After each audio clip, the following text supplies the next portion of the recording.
Hello les amis, aujourd'hui j'ai envie de parler de vos émotions. J'ai envie de vous parler de vos émotions parce que je suis en train de faire un énorme travail énergétique. Travail que je pratique d'ailleurs dans mon cabinet en séance d'hypno-coaching, que j'ajoute parfois un protocole pour aller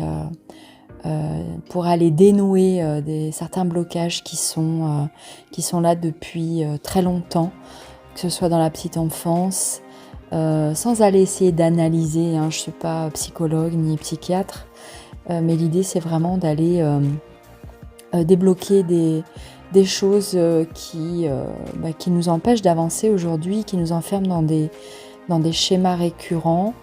Ma rupture du mois de janvier m'a poussée aujourd'hui. J'ai une vie pleine et entière et c'est vrai que j'ai la grande chance de ne pas souffrir de solitude parce que je suis très entourée et puis voilà, et puis j'ai une vie vraiment très, très remplie. Mais quelquefois, le fait de remplir sa vie cache aussi une certaine forme de solitude. En tout cas, j'ai éprouvé le besoin de faire ce travail énergétique sur moi. Et forcément, ça soulève beaucoup d'émotions. Ça soulève beaucoup d'inconfort aussi quand vous entreprenez un travail énergétique. Ne vous attendez pas à des résultats miraculeux immédiatement. Bien souvent, on passe d'abord par le stade de... moi, je dis toujours, là, je suis en train de descendre, je vais au fond. Et quand je serai au fond, je vais pouvoir taper du pied par terre pour remonter.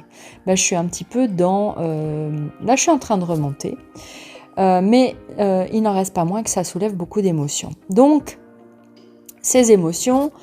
j'en parle à mes amis, j'en parle à mon entourage, j'en parle à d'autres coachs et j'entends beaucoup tu dois gérer tes émotions, tu vas voir, ça va bien se passer. Bon, ça, j'ai aucun doute sur le fait que ça se passe bien et j'ai aucun doute sur les résultats que je vais obtenir. Cependant, je ne suis pas d'accord personnellement, c'est mon opinion et c'est la façon dont j'appréhende mes émotions, avec le fait de devoir gérer ces émotions. On ne peut pas gérer ses émotions, encore moins les contrôler. J'ai entendu ça aussi. Contrôle tes émotions, replonge-toi dans un événement positif, élimine tout de suite, etc. Mais en fait, non, pas du tout. Si tu veux pouvoir descendre au fond, pour pouvoir taper du pied par terre et remonter, il faut bien que tu te laisses tomber au fond.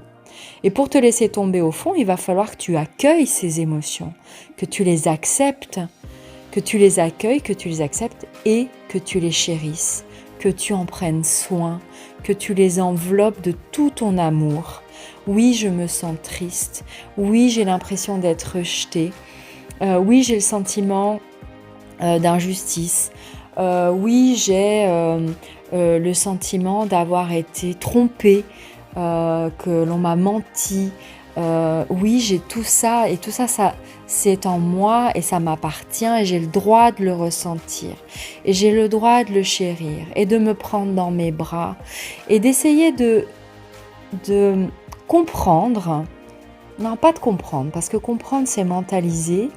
Mais dans cette acceptation, essayer d'aller chercher d'où peut provenir ce sentiment, cette émotion, puisque cette émotion, elle n'est pas née toute seule. On appréhende notre vie, notre entourage, la réalité avec nos émotions, mais nos émotions, elles sont nées d'un événement passé. Elles sont nées quand on a une émotion forte, c'est parce que elle nous rappelle quelque chose consciemment ou inconsciemment que l'on a pu vivre.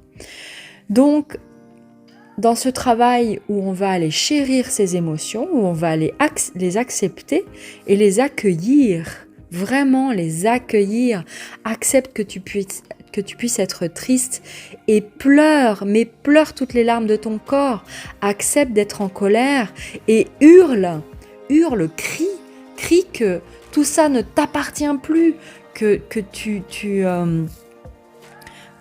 crie à la face de la personne qui t'a blessé ou qui t'a fait te sentir ou qui t'a mis en colère, crie-lui tout ce que tu as à lui crier et accepte tout ça, accepte-le, accueille-le. Et ça va te permettre d'aller chercher ce qui a pu se produire dans ta vie justement qui puisse te faire ressentir cette émotion à cet instant T face à cette situation. Parce que peut-être qu'une autre personne, dans ta situation, ou dans ce que tu as vécu, une autre personne aurait réagi tout à fait différemment.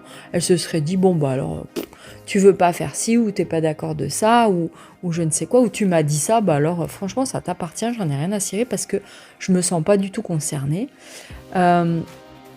Et le fait d'aller te connecter justement à ce qui a pu se passer par le passé, ça va te permettre de le débloquer et de couper ces liens de souffrance et de couper, de récupérer cette partie d'énergie qu'on t'a volée en fait.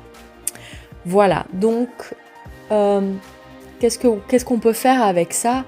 Ben, simplement, quand vous faites votre méditation, connectez-vous à votre état d'esprit du moment, à vos émotions du moment, connectez-vous-y pleinement, accueillez-les, chérissez-les, et puis c'est tout. N'allez pas chercher plus loin que ça. Acceptez-les, voilà. Pleurez si vous avez besoin de pleurer, criez si vous avez besoin de crier, tapez par terre si vous avez besoin de taper par terre, dans un oreiller. Et tout ira bien, et tout ça c'est pour le meilleur. Et faites-le avec la certitude que le meilleur est à venir. Voilà, je vous embrasse très fort, je vous souhaite une merveilleuse journée, et puis je vous dis à très vite. Ciao, ciao.